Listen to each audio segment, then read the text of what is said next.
The guards didn't recognize Delphira when she walked through the city gates at dawn. Why would they? 5 years ago, they'd thrown out a crying 14-year-old girl.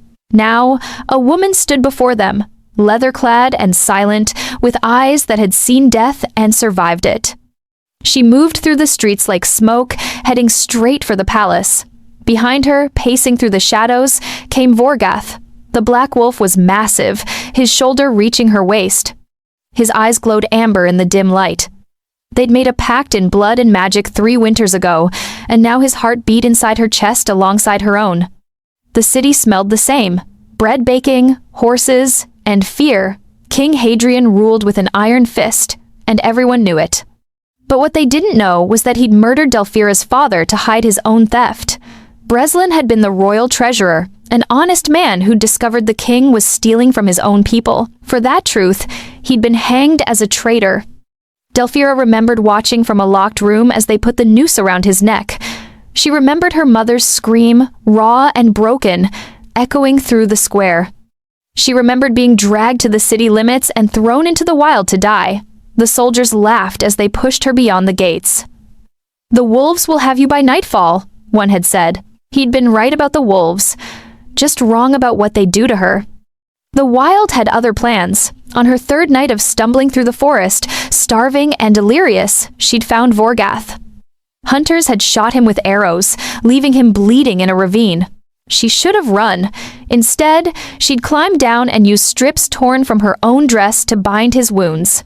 She'd stayed with him for 3 days, sharing what little food she could scavenge, talking to him like he could understand. Turns out, he could.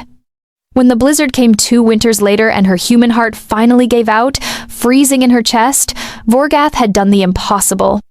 He'd used old magic, forbidden magic, to fuse part of his wolf's heart with her dying one. The ritual should have killed them both. Instead, it bound them forever. "The palace is ahead," Vorgath's voice rumbled in her mind. Their bond lets them speak without words.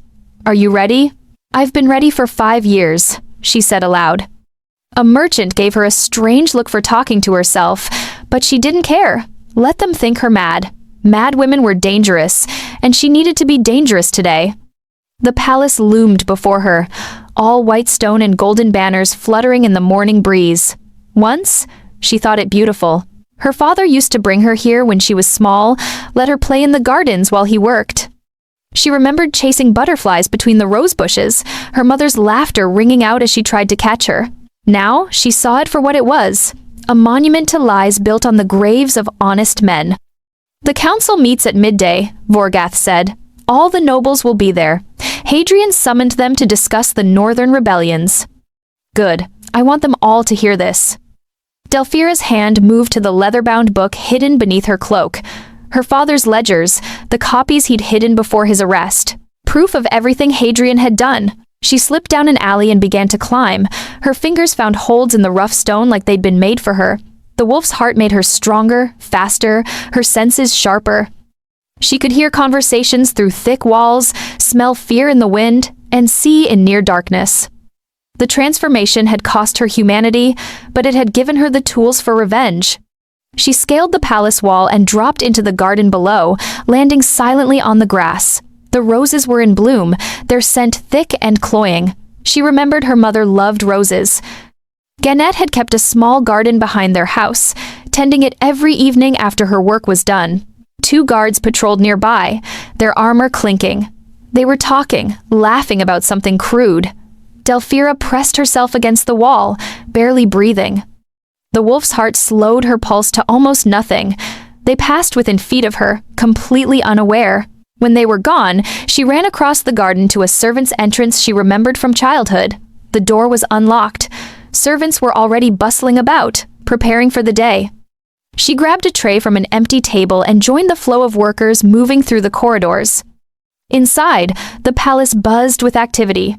Servants rushed everywhere, carrying documents and platters of food. Guards stood at intersections, watching everyone with suspicious eyes but seeing nothing. To them, she was just another servant, invisible and beneath notice. She made her way toward the great hall, her heart pounding, not from fear, from anticipation. She'd dreamed of this moment for so long. Sometimes, in the deep forest when winter bit hard and food was scarce, only thoughts of this day had kept her alive. Through the massive doors, she could hear voices. The council had already started. Perfect. Delphira set down the tray and straightened her cloak.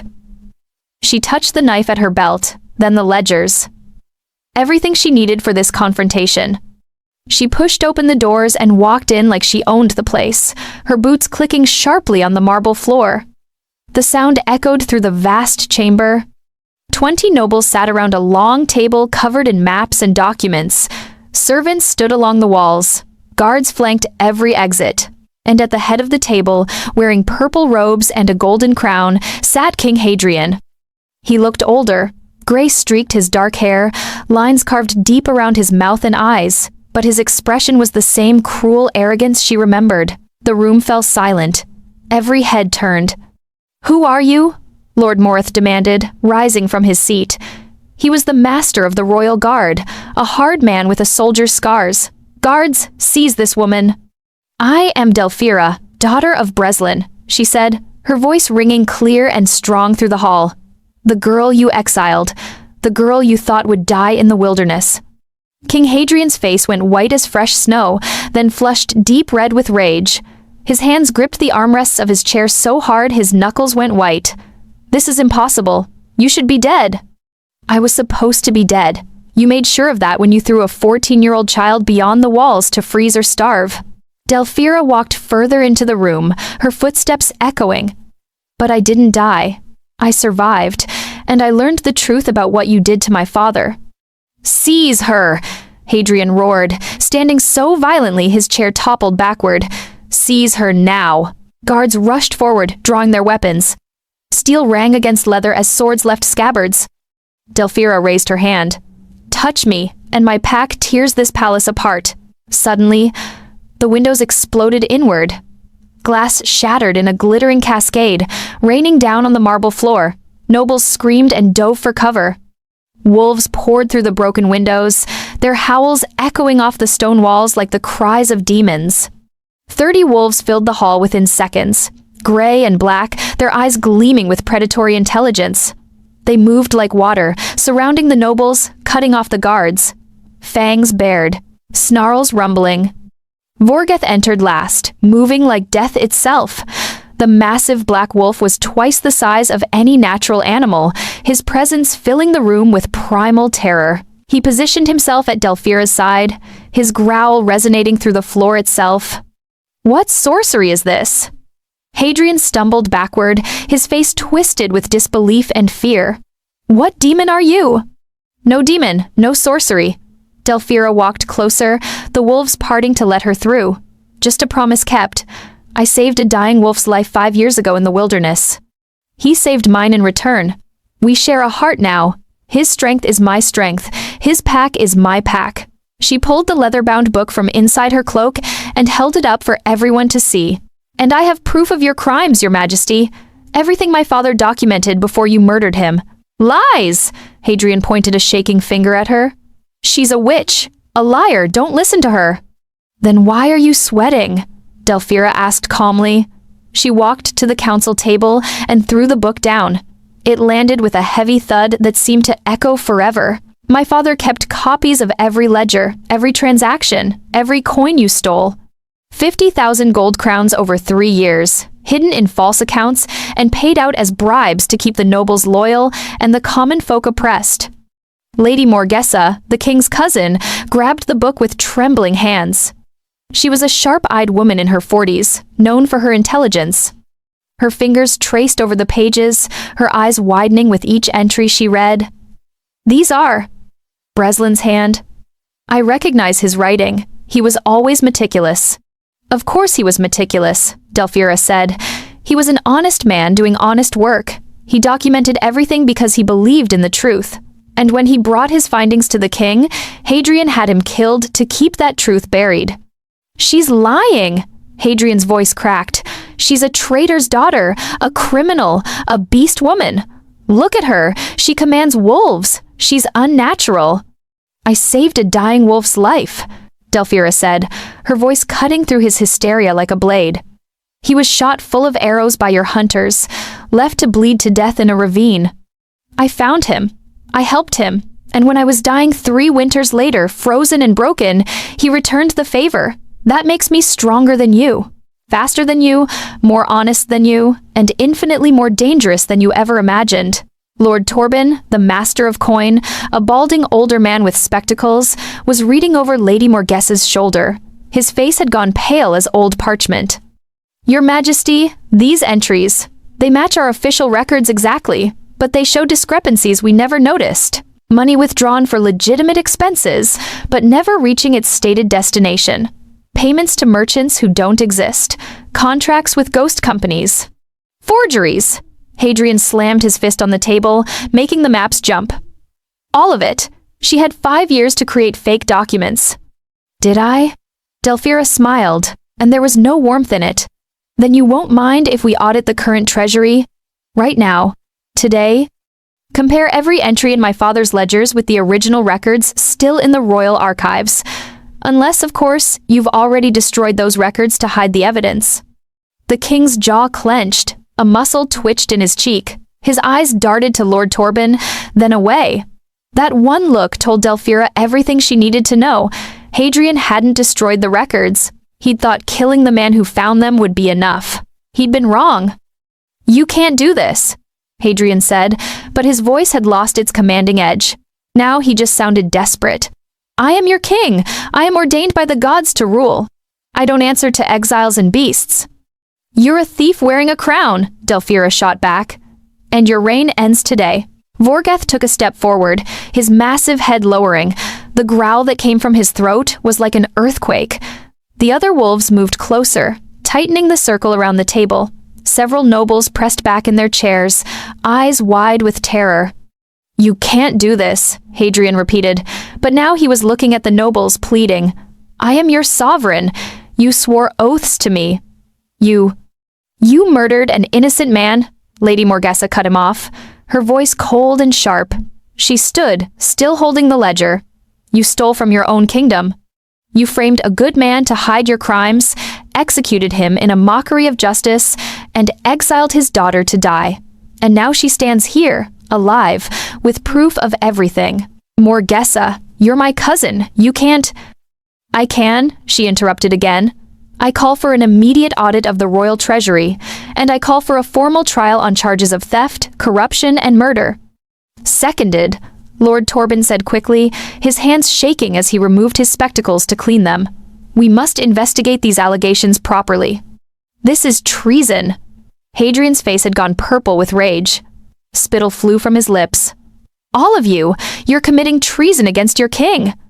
No, cousin, Lady Morgessa said, her voice dropping to barely above a whisper, but somehow carrying through the entire hall. This is justice. Finally, after all these years of looking the other way, of pretending we didn't notice the irregularities, of being too afraid to question you, this is justice. Other nobles began to stand, murmuring agreement. The tide was turning. Delphira could see it in their faces. Fear of the king warring with fear of the wolves, with shame at their own complicity, with relief that someone had finally said what they'd all been thinking. And truth was tipping the scales. Hadrian saw it too. His eyes swept the room, seeing allies becoming enemies, support crumbling like old stone. His hand went to his sword. If I cannot rule, then I'll take you with me, you little witch. He drew the blade with a metallic rasp and lunged across the table, scattering documents and maps. His face was twisted with hatred and madness. The sword came down in a vicious arc, aimed at Delphira's head. She didn't move. Didn't even flinch. Vorgath did. The black wolf leaped with impossible speed, covering the distance in a heartbeat. His massive jaws closed on Hadrian's sword arm with a sickening crunch. The king screamed as he fell, the weapon clattering away across the marble floor. Blood seeped through his purple robes where the wolf's fangs had pierced flesh and muscle. No, Delphira commanded sharply. Vorgath, don't kill him. The wolf released the king, but stood over him, teeth bared inches from Hadrian's face. Blood dripped from those fangs. The growl continued, a promise of death held barely in check. Delphira walked forward slowly and looked down at the man who'd destroyed her life. He lay there whimpering, cradling his wounded arm, all his arrogance stripped away, just a pathetic old man who'd been caught. "You took everything from me," she said quietly, but every person in the room heard her. "My father, my mother, who died of grief, my home, my childhood, my future. You wanted me to die alone and forgotten in the wilderness, food for scavengers. You should have died." Hadrian spat through gritted teeth, his face gray with pain. "You were supposed to die. I lived, and I grew strong." She knelt beside him, close enough to see the fear in his eyes. "You're going to stand trial for theft and murder. You're going to confess to what you did. You're going to name everyone who helped you, and then you're going to face the same justice you gave my father, the same mercy you showed him." "They'll never convict a king," Hadrian said, but his voice shook. "They will when they see the evidence. When they hear testimony from everyone you've wronged, when they realize you've been stealing from them too, using their loyalty as a shield for your crimes." Delphira stood and looked at the guards, who stood frozen, unsure what to do. "Guards, take him to the dungeon, treat his wounds, then lock him up." The guards looked at Lady Morgesa. She nodded once, her face grim. "Do as she says. Hadrian is hereby stripped of his crown and placed under arrest pending trial." Slowly, reluctantly, the guards moved forward. They hauled the king to his feet, supporting him as he swayed. Blood dripped from his arm, leaving a trail across the white marble. As they dragged him toward the door, Hadrian looked back at Delphira with pure, undiluted hatred burning in his eyes. "This isn't over. I have allies, supporters. They'll never let you." "Yes," Delphira said quietly, cutting him off. "It is over. Your reign ended the moment you chose corruption over honor. Everything after that was just waiting for the truth to catch up with you." The doors slammed shut behind him, and the sound echoed through the hall like a tomb being sealed. Before we continue, kindly subscribe to the channel and comment where you're watching from. The Great Hall remained silent for a long moment after Hadrian was taken away. Nobles stared at each other, at Delphira, at the wolves still surrounding them. No one seemed to know what to do next. Lady Morgesa was the first to speak. She set down the ledger carefully, as if it might explode. "I move that this council be suspended until we can properly investigate these allegations and prepare for trial." "Agreed," Lord Torben said, still looking shaken. "We'll need time to audit the treasury records, verify the documents, and gather testimony. And decide what to do about the wolves," Lord Morith added, his hand still on his sword hilt. He was eyeing Vorgath with the wariness of a soldier who recognized a superior predator. "The wolves stay," Delphira said firmly. "They've harmed no one who didn't threaten me first. They're under my control." "And who controls you?" asked Lord Fenric, the rotund Minister of Trade. His face was flushed. Whether from fear or anger, Delphira couldn't tell. "I control myself. I answer to truth and justice." "That's more than your king could say." "Former king," Lady Morgesa corrected. "As of now, Hadrian is a defendant awaiting trial. The crown is vacant until this matter is resolved." She looked around the table. "We'll reconvene in 3 days. That should give Lord Torben time to begin his audit and give us all time to process what's happened here." The nobles began to file out, giving the wolves a wide berth. Some looked relieved. Others looked calculating, probably already planning how to use this chaos to their advantage. A few looked at Delphira with something like respect. When the room had mostly cleared, Lady Morgesa approached her. "Walk with me," she said. It wasn't quite a request. Delphira followed, Vorgath padding silently behind them. They walked through corridors she remembered from childhood, past tapestries depicting the kingdom's history, past the hall where her father had worked, past the garden where her mother had waited for him to finish for the day. Morgesa led her to a private study and closed the door. "Tell me everything. The whole story. I need to know what really happened." So Delphira told her. About her father's discovery of the theft. About the sudden arrest, the false evidence, the rushed trial. About watching him hang. About her mother dying of grief. About being dragged from the city and thrown into the wild. "I was 14, she said, her voice steady despite the pain of remembering. "I had never spent a night outside the city walls. I didn't know how to hunt or build a fire or find clean water. I should have died in days, but you found the wolf. He found me, actually.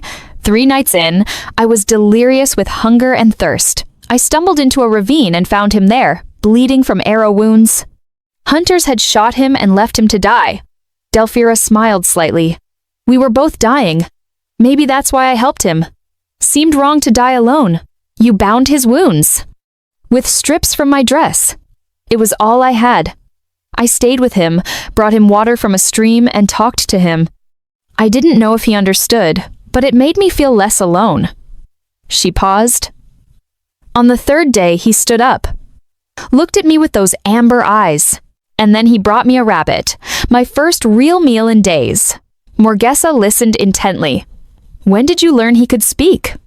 That night, he said my name in my mind, clear as a bell, scared me half to death at first, but then he explained what he was, not just a wolf, an old thing, one of the first wolves, from back when the world was young and the line between beast and human was thin. And the heart? How did that happen? Delphira touched her chest, feeling the dual rhythm beneath her ribs. 2 years into my exile, there was a terrible blizzard, worst winter in generations. I'd learned to survive by then, but the storm was too much. I couldn't find shelter, couldn't stay warm. My heart started to fail. I could feel it slowing, stopping. Vorgath found you. He did. And he made a choice. He used old magic, forbidden magic, to split his own heart and fuse part of it with mine. It should have killed us both. The magic is dangerous, unpredictable. But it worked. I woke up changed. Stronger, faster, able to speak with wolves and understand their ways. At what cost? Delphira smiled grimly. I'm not fully human anymore. Part of me belongs to the wild now. I can feel it in my blood. The need to run, to hunt, to be free. And I'll never be able to fully return to human society. There's always going to be something different about me. Yet, you came back. You didn't have to. You could have stayed in the forest, lived with the pack, forgotten about justice. I tried, Delphira admitted. For a while, I told myself revenge didn't matter, that my parents were dead and nothing would bring them back. But I couldn't let it go. Every time I closed my eyes, I saw my father's face. I heard my mother scream. And I knew Hadrian was still here, still stealing, still hurting people. I couldn't allow that to continue. Morgesa was quiet for a moment, studying her. You've changed more than physically. The girl I remember, Breslin's daughter, was soft, gentle, afraid of her own shadow. That girl died in the wilderness. What came back is something else. Something dangerous. Yes. Delphira met her eyes. Dangerous to those who prey on the weak, who uses power to oppress rather than protect, who chooses lies over truth. And to me, am I in danger? That depends on what you do next. If you work for justice, help the people, undo Hadrian's damage, then we're allies. If you become another corrupt noble, more concerned with power than doing what's right. She let the sentence hang. Morgesa smiled slightly. Direct. I appreciate that. Too many people in this palace speak in riddles and half-truths. She walked to the window, looking out over the city. I won't pretend I'm perfect.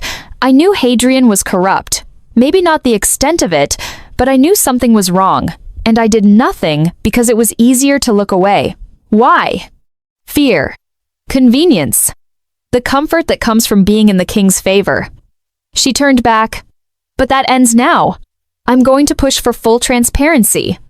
Reform the treasury oversight, return stolen lands, reduce the crushing taxes. And I'm going to need help doing it. From me? From someone the people trust. Someone who can't be bought or intimidated.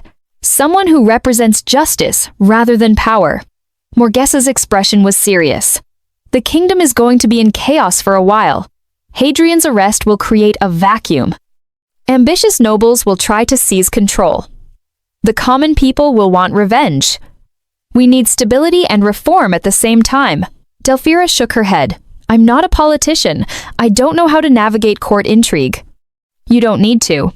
You just need to be what you are. Honest. The people will follow that. It was a heavy responsibility. Delphira had come back for revenge, for justice. She hadn't planned on rebuilding a kingdom, but maybe that was the point. Tearing down corruption was only half the work. Someone had to build something better in its place. "I'll stay," she said finally, "but not in the palace. I'll live in the city, among the people. And the wolves stay free. They're not pets or tools. They're my family." "Agreed." Morgesa extended her hand. "Partners in this?" Delphira looked at the offered hand for a long moment. Then she shook it. "Partners. But the moment you betray that trust, the wolves will come for me. I understand." Morgesa's grip was firm. "I wouldn't expect anything less." Herein lies the truth of the treasurer's final accounts, revealing the corruption at the heart of this court. 3 days later, the preparations for Hadrian's trial were complete.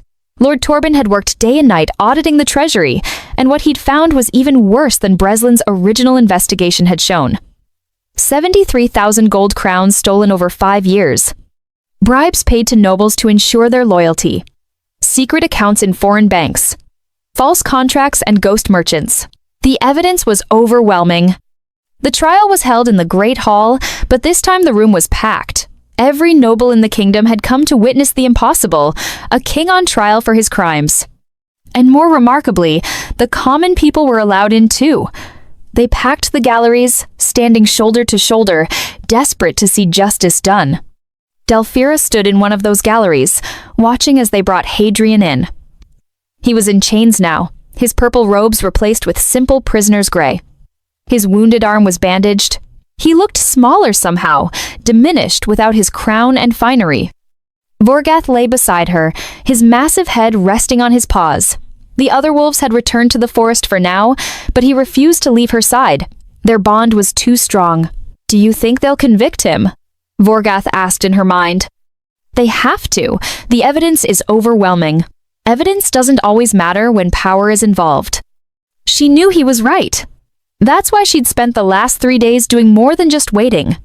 She'd been talking to people, gathering stories, finding everyone Hadrian had wronged over the years. There were dozens of them, merchants he'd overtaxed into poverty, farmers whose lands he'd seized on false pretenses, families he'd destroyed with trumped-up charges when they questioned his authority. All of them had been too afraid to speak up before. Not anymore. Lady Morgesa, wearing the regent's circlet as temporary leader, called the court to order. The room fell silent. You could have heard a pin drop. "We are gathered to determine the guilt or innocence of Hadrian, former king of this realm, on charges of theft, corruption, bribery, and murder through fraudulent prosecution," Morgesa announced. Her voice carried clearly through the hall. "Let it be known that this trial is conducted under the ancient laws, with full transparency, and that all evidence and testimony will be made public." "I am still your king," Hadrian shouted from his seat, his chains rattling. "This proceeding is illegal! I demand!" "You are a defendant," Morgesa cut him off coldly, "and you will speak only when addressed directly. Guards, if he interrupts again, gag him." Hadrian's face went red, but he fell silent. The trial began. Lord Torben presented the financial evidence first. For 2 hours, he methodically detailed every fraudulent transaction, every false entry, every stolen coin. The nobles listened with growing horror as the full scope of Hadrian's theft became clear.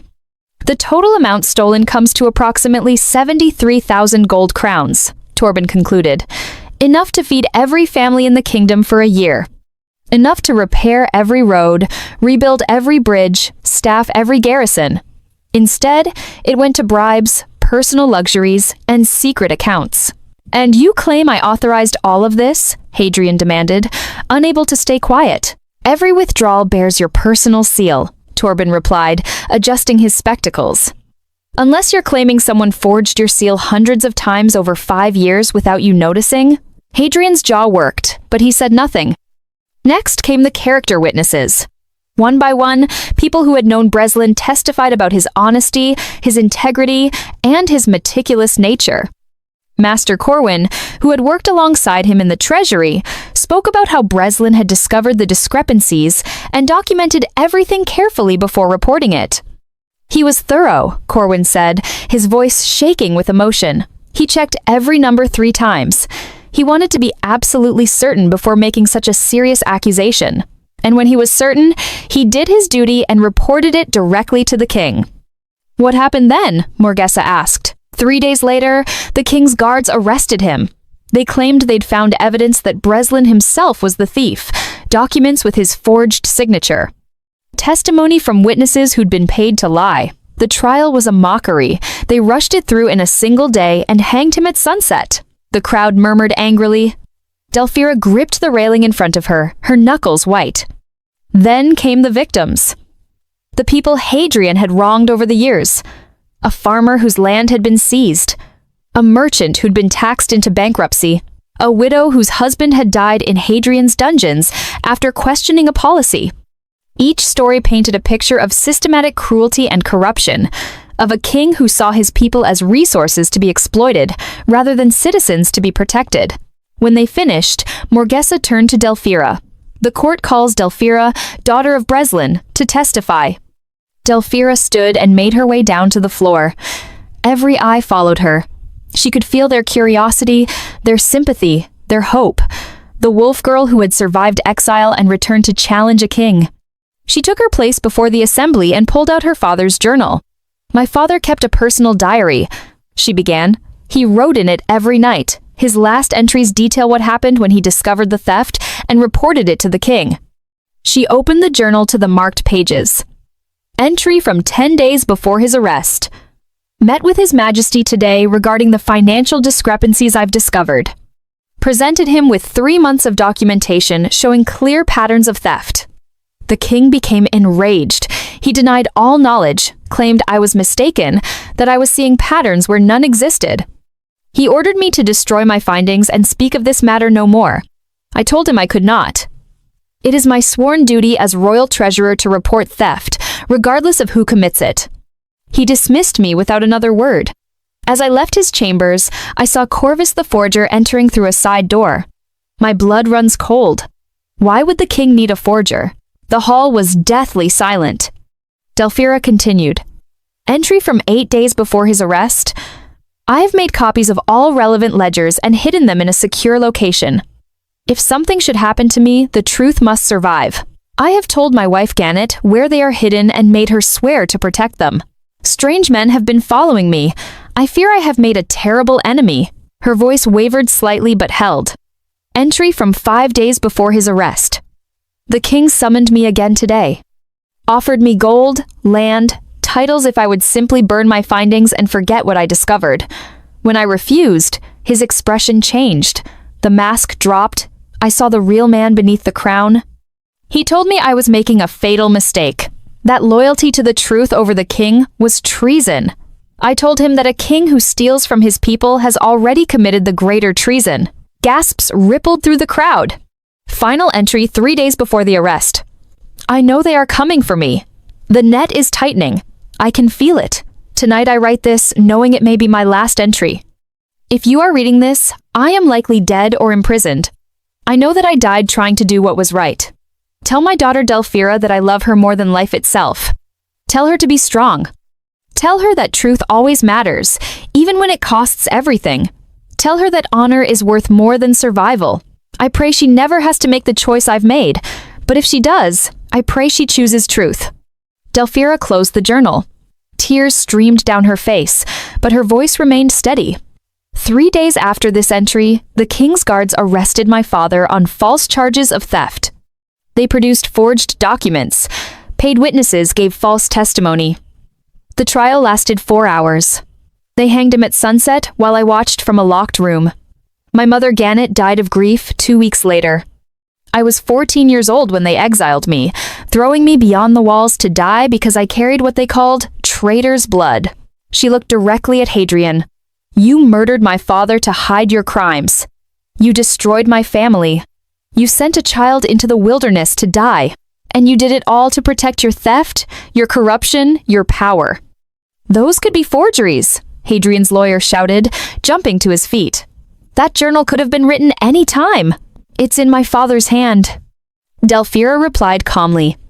Have it verified by anyone who knows his writing. Master Corwin can confirm it. So can dozens of other clerks who worked with him.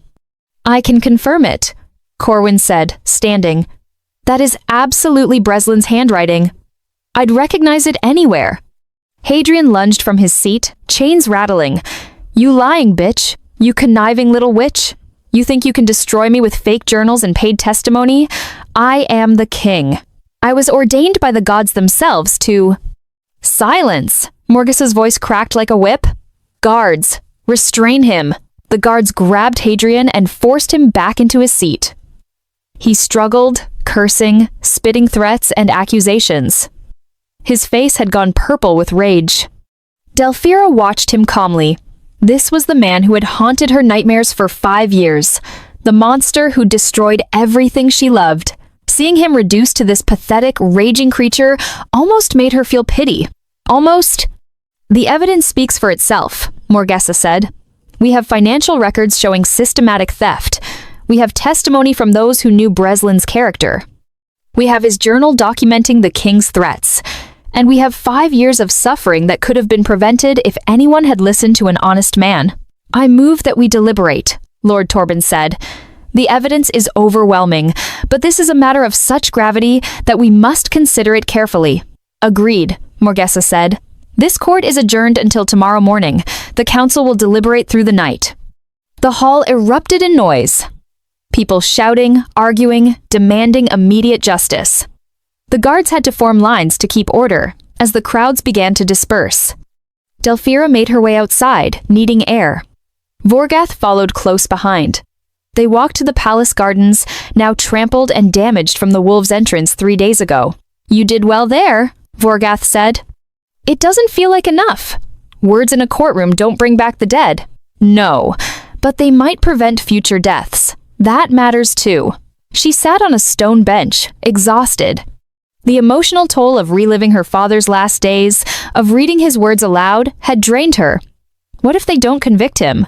What if fear or politics or corruption wins out? Then we leave, return to the forest, let them deal with their own mess. "I can't do that. Too many people are counting on this." "You cannot save everyone, Delphira. You are not responsible for the whole kingdom." "Maybe not, but I'm responsible for finishing what my father started." They sat in silence for a while, watching the sunset. The sky turned orange and pink, then deep purple. Stars began to appear. A voice interrupted her thoughts. "May I join you?" Delphira turned to see a young man approaching. He was perhaps 18, with dark hair and familiar eyes. Eyes she recognized from Hadrian's face. "You're Garrett," she said, "Hadrian's stepson." "I am." He looked nervous, his hands twisting together. "May I sit?" She gestured to the bench. He sat, keeping a respectful distance. Vorgath watched him with suspicious amber eyes. "I came to apologize," Garrett said quietly, "for not speaking up sooner. I knew what my stepfather was. I saw his cruelty, witnessed his corruption, but I was afraid of what would happen if I testified against him. You were young, powerless. So were you when he exiled you, but you came back and fought anyway." Garrett looked at his hands. "I've been thinking a lot about courage these past few days. Real courage, the kind that costs you something. You have it. I don't. Courage isn't something you're born with. It's something you choose every day, in small ways and large. Then I'm choosing it now, even if it's late." He pulled out a sealed letter. "I've written a full account of everything I witnessed in my stepfather's household. The bribes, the threats, the way he manipulated people, the forger Corvus coming and going at strange hours, all of it." Delphira took the letter and read it. It was detailed, damning, and clearly written by someone who'd been paying attention for years. "This will destroy any remaining support he has," she said. "Good, he deserves it." Garrett's voice was firm. "I'm also leaving the kingdom, going to study at the Eastern universities. I don't want any part of this court anymore. But before I go, I wanted you to know that someone from Hadrian's own family acknowledges what he did. Your father didn't deserve what happened to him." "Thank you," Delphira said softly. "This means more than you know. I also wanted to say that I'm sorry for everything my family put yours through. I know it doesn't fix anything, but I needed to say it." Apology accepted. She handed him back the letter. "Give this to Lady Morgasa. Let it be part of the official record." Garrett nodded and stood. "I hope you find peace, Delphira. I hope we all do." After he left, Vorgath huffed. That was unexpected. Good things can come from bad situations. Maybe that's the lesson in all of this. The next morning, the court reconvened. The Great Hall was even more packed than the day before. Word had spread through the city that a verdict was coming. Delphira stood in the gallery again, her heart pounding. Everything came down to this moment. Morgesa called the court to order. The room fell silent instantly. After careful deliberation through the night, reviewing all evidence and testimony, this council has reached a verdict. The pause felt like an eternity. On the charge of systematic theft from the royal treasury, we find the defendant Hadrian guilty. The crowd erupted. Cheers, shouts, crying. Guards had to call for order. On the charge of corruption, bribery, and abuse of power, we find the defendant guilty. More cheers. Delphira's hands gripped the railing so hard her knuckles went white. On the charge of murder through fraudulent prosecution of Breslin, royal treasurer, we find the defendant guilty. The hall exploded. People were embracing, crying, shouting. Years of fear and oppression suddenly released in one moment. Hadrian tried to stand, his face ashen. "You cannot do this. I am ordained by the gods. You are a convicted criminal," Morgesa said coldly. "And you will be silent while I pass sentences." Guards forced him back into his seat. "Hadrian, you are hereby stripped of your crown, your titles, and all royal privileges. Your personal assets are seized to repay your victims. You will be imprisoned for the remainder of your natural life in the royal dungeon, with no possibility of pardon or clemency." "No!" Hadrian's voice cracked. "No, you can't! I demand execution. I will not rot in a cell like some common criminal." "You would prefer execution?" Morgesa raised an eyebrow. Many argued for it. They wanted you hanged, just as you hanged Breslin. But I believe life imprisonment is a more fitting punishment. You will have years, decades perhaps, to contemplate your crimes, to live with what you've done. Death would be too merciful. "I curse you!" Hadrian screamed as guards grabbed him. "I curse all of you. This kingdom will burn without me. You'll see. You'll all see." They dragged him away, his curses echoing through the hall until a door slammed and cut them off. The crowd's cheering was deafening. People were dancing, singing, and celebrating in the streets outside. The tyrant had fallen. Justice had been served. Delphira felt tears streaming down her face, but she wasn't sure if they were tears of joy or grief. Her father had been vindicated. The truth had won, but he was still dead. Her mother was still dead, and no verdict could bring them back. Vorgoth pressed against her side. "You did it. You finished what he started." "We did it," she corrected. "I couldn't have done this alone." "What happens now?" "Now we rebuild, and make sure this never happens again."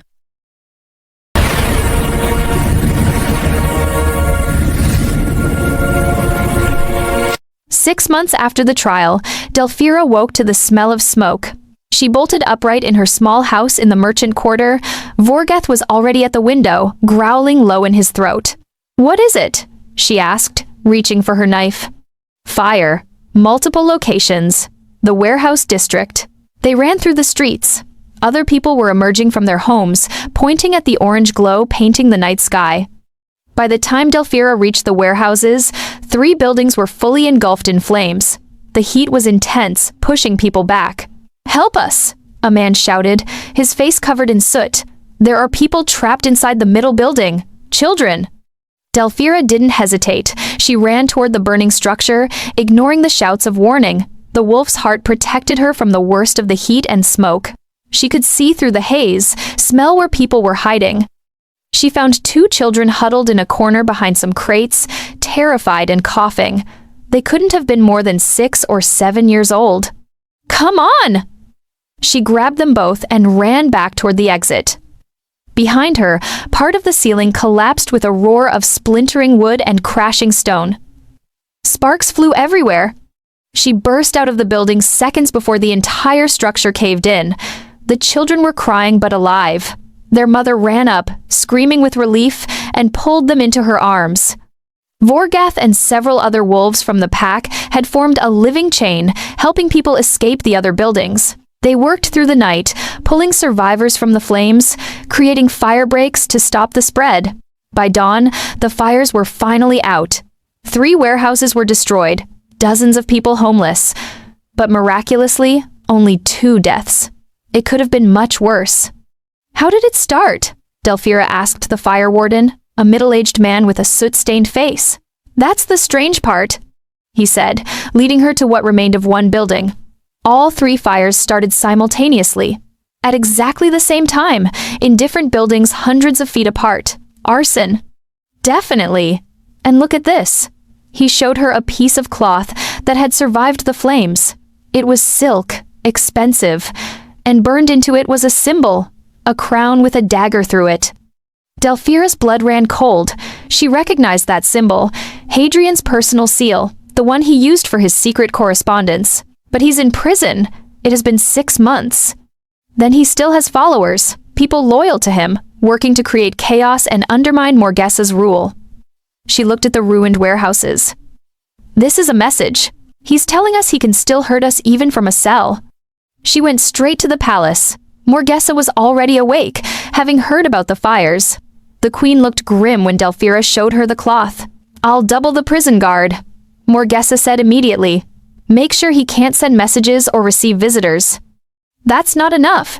He already has people placed throughout the city, sympathizers in the nobility who never accepted your rule. They're using chaos to destabilize everything we've built. What do you suggest? Let me investigate quietly. I'll find out who's behind this and stop them. Morgesa studied her for a moment, then nodded. Do it, but be careful. These people are desperate, and desperate people are dangerous. Delphira spent the next 2 weeks gathering intelligence.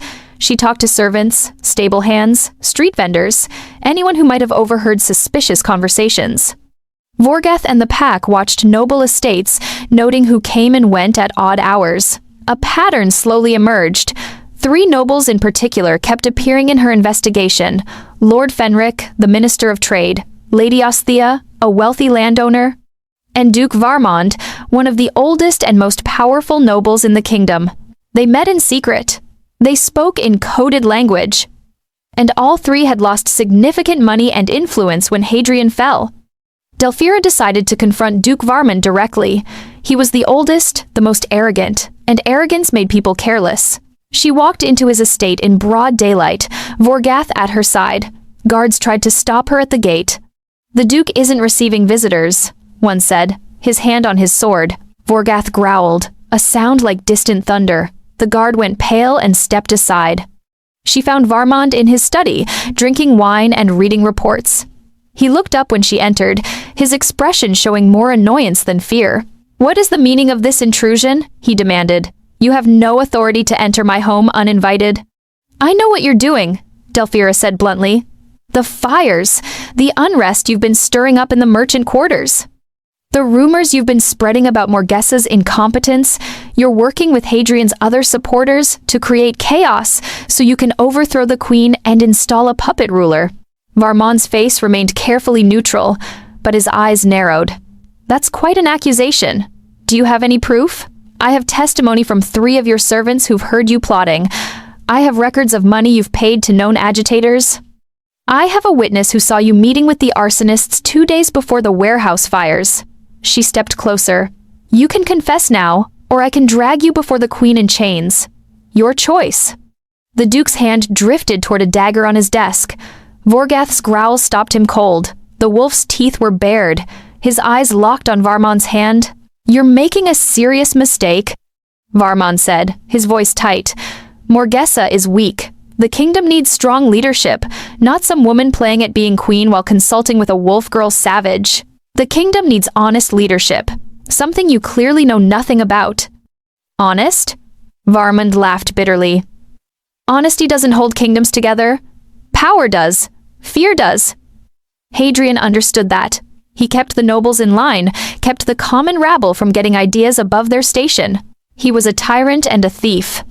He was effective. Under his rule, we had order. Now we have chaos, reforms that upset the natural hierarchy. Common people thinking they have rights. He stood, his face flushing with anger. You've destroyed something that took generations to build. And for what? Some naive notion of justice? For the truth? For the people he oppressed? For my father, who died trying to do the right thing? Your father was a fool. He could have taken Hadrian's gold, lived in comfort, kept his mouth shut. Instead, he threw his life away for principles. And you're just as foolish. Delphira felt her wolf's heart surge with anger, her hands clenched into fists. My father had integrity. Something you wouldn't recognize if it bit you. Integrity. Varmond spat the word. You sound like a child. The world doesn't run on integrity, it runs on power and gold and knowing when to compromise your precious principles. Then I'm glad I'm not part of your world. Varmond's expression shifted, becoming calculating. You know, there's still time to fix this. Hadrian had the right idea about you. He should have killed you instead of exiling you. But I can correct that mistake. He moved his hand in a signal. Doors burst open around the study. Guards poured in, at least a dozen of them. Not palace guards. Private soldiers loyal to Varmond. Seize her, the Duke ordered. Kill the wolf. The guards advanced, weapons drawn. Delphira backed toward the center of the room, Vorgath moving with her. They were outnumbered and surrounded, but not outmatched. Delphira threw back her head and howled. It wasn't a human sound. It was a pure wolf, primal and wild. The sound echoed through the estate, carrying far beyond the walls, and the pack answered. Wolves crashed through the windows, through doors, snarling and snapping. Gray and black shapes filled the study. The guards screamed, trying to fight back, but they were overwhelmed in seconds. Vorgath leaped onto Varmond, pinning him to the floor. The Duke's dagger clattered away uselessly. Call them off, he screamed. Please, I'll confess. I'll tell you everything. Delphira signaled the pack. They backed off, forming a circle around the guards, who dropped their weapons and stood trembling. Start talking, she said to Varmond. Names, plans, everything. He talked. In a flood of desperate words, he revealed the entire conspiracy. 12 nobles were involved, plans to assassinate Morgesa. Secret funding from foreign kingdoms who wanted to destabilize the realm. Hadrian had been coordinating it all from his cell through coded messages smuggled by corrupted guards. Write it down, Delphira ordered. Every detail, every name, and then you're going to present it to the queen yourself. She'll execute me. Maybe, or maybe she'll show you more mercy than you deserve. Either way, you're going to face justice. That night, 12 nobles were arrested. Their confessions revealed a plot that went far deeper than anyone had imagined. Assassination plans. Weapons smuggled into the city. Foreign gold funding rebels in the north. All of it traced back to Hadrian's cell. Delphira went to see him in the dungeon. She hadn't visited since his imprisonment. She'd wanted to leave him in the past, forgotten and irrelevant. But clearly, he wasn't willing to stay there. The guards led her into the corridor outside his cell. Hadrian sat on a stone bench, looking older and thinner. Prison life had aged him, but his eyes still burned with hatred when he saw her. Come to gloat? He asked.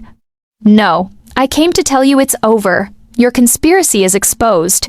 Your supporters are in custody. The coded messages have been traced. You're completely alone now. He smiled, and it was a terrible expression. You think you've won? I have supporters everywhere, people you'll never find. This kingdom will tear itself apart, and there's nothing you can do to stop it. Maybe, but you won't be around to see it. Morgesa is moving you to a deeper cell. No windows, no visitors, no messages in or out. You'll spend the rest of your life in darkness, completely cut off from the world. The smile faltered. You wanted power so badly that you destroyed innocent people to keep it, Delphira said quietly. You murdered my father, broke my mother's heart, tried to kill me. And for what? Gold you couldn't spend? Fear from people who hated you? You built nothing, created nothing, left nothing behind but pain. I was king, Hadrian said, but his voice shook. You were a thief with a crown, and now you're just a prisoner. That's your legacy. That's what you'll be remembered for. Not as a king, but as a cautionary tale about what happens when power corrupts completely. She turned to leave. Wait, Hadrian called out. My stepson, Garrett, did he speak against me? He did. He wrote a full confession of everything he witnessed. It helped seal your fate. Hadrian's face crumpled. For the first time, Delphira saw something other than arrogance in his expression. It might have been a regret, or just self-pity. Even my own family, he whispered. You taught him well. You showed him exactly what kind of man you were. He learned from your example and chose to be different.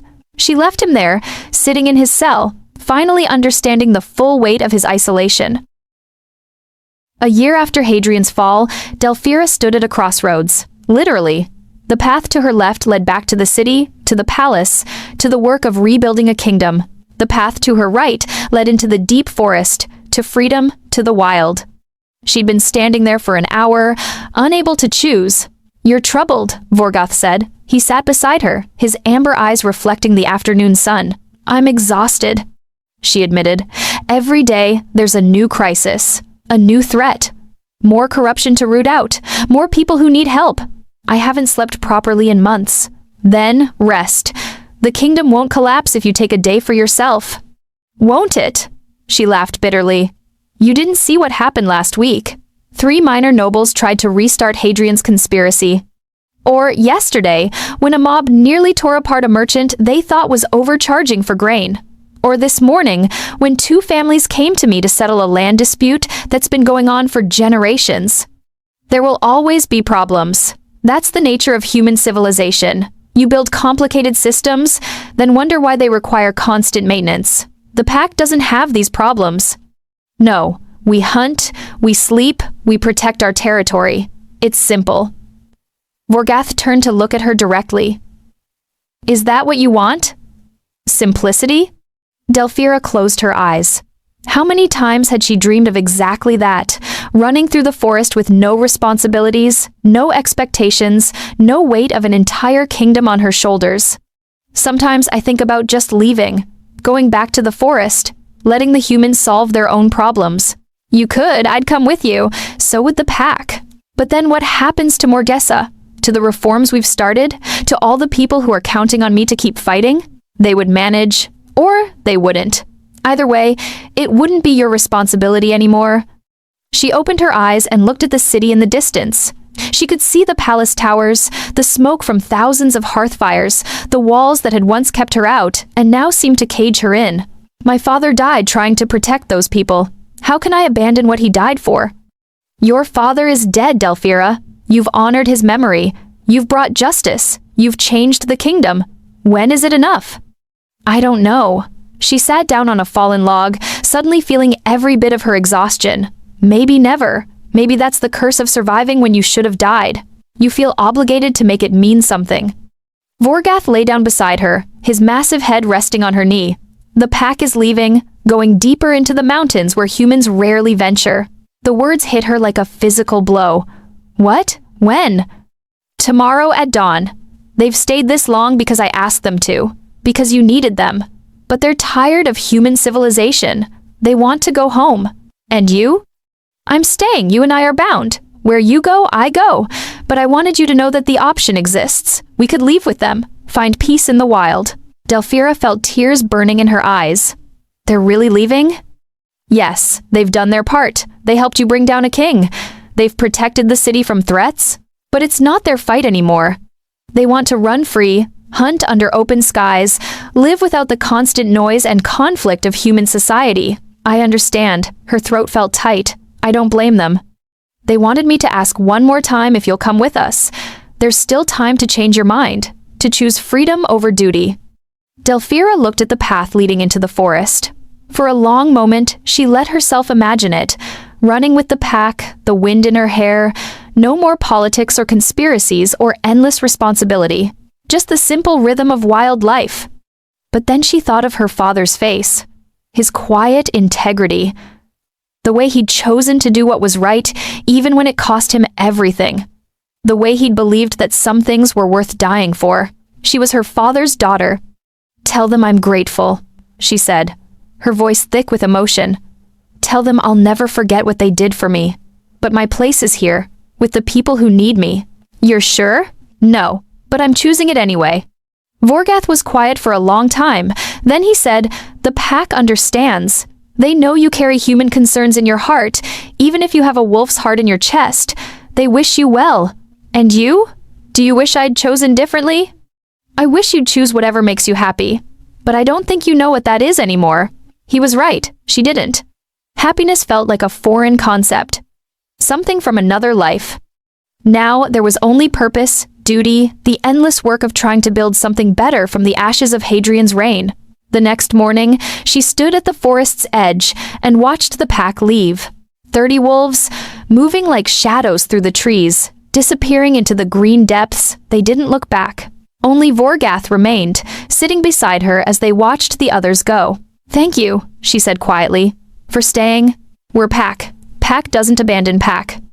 They walked back to the city together. But something had shifted inside Delphira. Watching the wolves leave, she'd felt a piece of herself go with them. The part that remembered what it felt like to be truly free. In the weeks that followed, she threw herself even harder into her work. She helped Morgesa root out the last of Hadrian's sympathizers. She settled disputes between merchants and nobles. She protected the vulnerable from those who would exploit them. She became a symbol of justice in the kingdom, the wolf girl who'd brought down a tyrant. But at night, alone in her small house, she felt hollow, empty, like she was pouring herself out for others and nothing was filling her back up. Vorgath noticed. "You're destroying yourself." "I'm doing what needs to be done." "You're running from grief, your parents' deaths, the pack leaving, your own lost childhood. You think if you work hard enough, if you help enough people, you won't have to feel the pain. Stop it." "No." His voice was firm. "Someone needs to say this. You're not responsible for saving everyone. You're not required to sacrifice your own well-being to pay for the crime of surviving." "Then what am I supposed to do?" Delphira's voice broke. "Tell me, because I don't know anymore. I don't know who I am without this purpose, without this fight.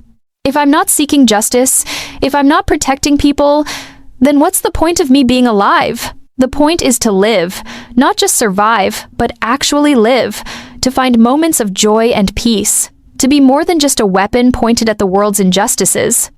"I don't remember how to do that." "Then learn again. Start small. Take a day to yourself, walk in the forest, sleep without nightmares. Let yourself be young again, even for a few hours." It sounded impossible. But maybe Vorgath was right. Maybe she'd become so focused on fighting that she'd forgotten how to live. Before she could explore that thought further, there was a knock at her door. She opened it to find a messenger from the palace, looking urgent. "Lady Morgesa requests your immediate presence. There's been an incident." Delphira's heart sank. "What kind of incident?" "Hadrian is dead, found in his cell this morning. The physician says it was heart failure, but there are questions." She looked at Vorgath. He returned her gaze steadily. "So much for rest," she said. Delphira stood in Hadrian's cell, looking down at his body. He lay on the stone floor, his eyes still open, his face frozen in an expression of shock and pain. The prison physician was examining him, checking for signs of poison or violence. "Natural causes," the physician said finally. His heart simply gave out. Not surprising, given his age and the stress of imprisonment. But Delphira wasn't convinced. She'd seen too much corruption, too many convenient deaths. How can you be certain? "No marks on the body, no signs of struggle, no poison that I can detect." The physician closed Hadrian's eyes. "Sometimes people just die, my lady, especially men his age who've suffered significant trauma." Morgesa arrived a few minutes later, looking grim. "How did this happen? The guards were supposed to check on him every hour." "They did," the guard captain said. "The last check was at sunrise. He was alive. When they came back an hour later, he was like this." "Convenient timing," Delphira muttered. "His death ends any possibility of him revealing more information about his supporters." "You think he was murdered?" Morgesa asked. "I think his death is suspiciously convenient for people who wanted him silenced, but I can't prove it." She looked at the body one more time, felt nothing. The man who'd destroyed her family, who'd haunted her dreams, was gone, and she felt empty. She'd expected this moment to bring closure, relief, something. Instead, there was just a vast hollowness. "What do we do now?" Morgesa asked. "We investigate, question the guards, search for any signs of foul play, and we prepare for the political fallout." "Fallout?" "His supporters will claim we poisoned him. They'll use his death to create more unrest. We need to be ready." She was right. Within hours, rumors were spreading through the city. The queen had murdered Hadrian to silence him. Justice was a lie. The trial had been a sham. It was exhausting. Even in death, Hadrian was causing problems. 3 days later, they held his funeral. Morgesa insisted it be public, dignified, despite everything he'd done. "We show that we're better than he was," she explained. "We give him a proper burial because that's what civilized people do." The entire city turned out, though not to mourn. They came to witness the end of an era, to see with their own eyes that the tyrant was truly gone. Morgesa asked Delphira to speak. "You're the one he wronged most. If you can show grace, show that justice has been served and it's time to move forward, people will listen." Delphira wanted to refuse. The thought of speaking at Hadrian's funeral made her sick, but she understood the political necessity.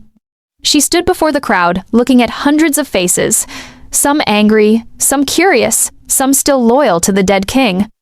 "Hadrian was my enemy," she began, her voice carrying clearly through the square. "He murdered my father to hide his own crimes. He destroyed my family. He cast me into exile to die. For 5 years, I dreamed of this day, the day when he would be gone and couldn't hurt anyone anymore." The crowd was silent, listening intently. "But standing here now, I don't feel victorious. I feel sad. Sad that a man with so much power chose to use it for cruelty instead of kindness. Sad that so many people suffered because one person valued gold more than lives. Sad that it took so long, cost so much, for justice to finally come." She paused, letting her words sink in. "Hadrian's death doesn't erase what he did. My father is still dead. My mother is still dead. The people he robbed are still poor. The families he destroyed are still broken. Death isn't redemption. It's just an ending." Some people in the crowd nodded, others looked thoughtful. "But it's also a beginning. We can choose what kind of kingdom we build from the ashes of his reign. We can choose to be better, to value truth over comfort, to protect the weak instead of exploiting them, to remember that power is a responsibility, not a right." Her voice grew stronger, more passionate. "I will not forgive Hadrian for what he did. He doesn't deserve forgiveness. But I will not let hatred for him define the rest of my life either. I've spent a year fighting his corruption, exposing his lies, helping his victims rebuild. That work continues. That work matters more than whether one man lives or dies." She looked directly at the section of the crowd where Hadrian's remaining supporters stood. "To those who still defend him, who claim his trial was unjust, who spread rumors that we murdered him, I say this: the evidence was overwhelming. The witnesses were credible. The verdict was fair. You can deny it. You can make excuses. But history will remember him as a thief and a murderer because that's exactly what he was." Finally, she addressed everyone gathered. "We've all lost something to Hadrian's greed. Time, money, loved ones, trust. We can't get those things back, but we can make sure no one like him ever rises to power again. We can build systems that catch corruption early. We can speak up when we see injustice. We can choose courage over comfort every single day." She stepped back from the podium. "That's how we honor those he destroyed, not by celebrating his death, but by living in a way that makes his crimes impossible to repeat." The crowd was silent for a long moment. Then someone started clapping. Then another. Then hundreds. It wasn't applause for Hadrian, it was applause for the future, for hope, for the possibility of something better. After the funeral, Delphira walked through the city, lost in thought. She visited her father's old shop, now a bookstore run by a kind elderly woman. She walked past the square where he'd been hanged, now hosting a market full of life and color. She stood outside the house where she'd grown up, watching the young family who lived there now. Everything had changed. And nothing had changed. The places were the same, but the people, the purposes, were different. "I'm ready to go," she said quietly to Vorgath, who'd been following her the whole time. "Go where?" "To the forest, to find the pack, to go home." The wolf looked at her searchingly. "You're sure?" "I've done what I came to do. I've exposed the truth. I've helped change things. But Morgesa is strong now. The kingdom is healing. They don't need me anymore." "And you? What do you need?" Delphira smiled. "To remember what it feels like to run without destination, to hunt without thinking about politics, to sleep under the stars without worrying about tomorrow. The pack will welcome you. They've missed you. Have they? Of course. Your family." She said goodbye to Morgesa the next morning, The queen tried to convince her to stay. "The kingdom needs you," Morgesa said. "You're a symbol of hope. Symbols become cages eventually. I need to be more than what people expect me to be." Delphira clasped the queen's hand. "You're a good ruler. Trust yourself. Trust the systems we built. You don't need me. Will you come back?" "Maybe. Someday. If you need me." She smiled. "But I hope you won't need me. I hope this kingdom becomes so just and fair that a girl with a wolf's heart is just a story people tell their children." They embraced. Then Delphira walked out of the palace for the last time. She and Vorgath traveled north, into the deep mountains. It took weeks to find the pack, but eventually, they heard the howls. The wolves greeted her like the prodigal daughter. They ran together, a joyous reunion of fur and fang and freedom. That night, lying under stars with Vorgath's warmth beside her and the pack surrounding her, Delphira finally felt peace. "You're happy," Vorgath observed. "I am." "Is that strange?" "No, it's right. You did what you needed to do. Now you're doing what you want to do. That's balance." Delphira thought about her journey, from exile to vengeance to justice to freedom. It had been long and hard and painful, but it had also been necessary. "Do you think my father would be proud?" she asked quietly. "Yes, not because you took revenge, but because you chose the truth. Because you helped people. Because you became someone who made a difference. I miss him. I know, but he lives in what you built. In the kingdom that's fairer because you fought. In the people who have better lives because you cared. That's a better monument than any statue." Delphira closed her eyes, listening to the pack's breathing, feeling the dual heartbeat in her chest. She had returned from exile with a black wolf's heart and told the king his reign was over. She had spoken truth to power and won. But the greater victory was this. She had survived, not just physically, but emotionally. She had let go of hatred without forgetting justice. She had fought without becoming what she fought against. She had loved without losing herself. The girl who'd been thrown into the wilderness to die had become a woman who chose how to live. And she chose freedom.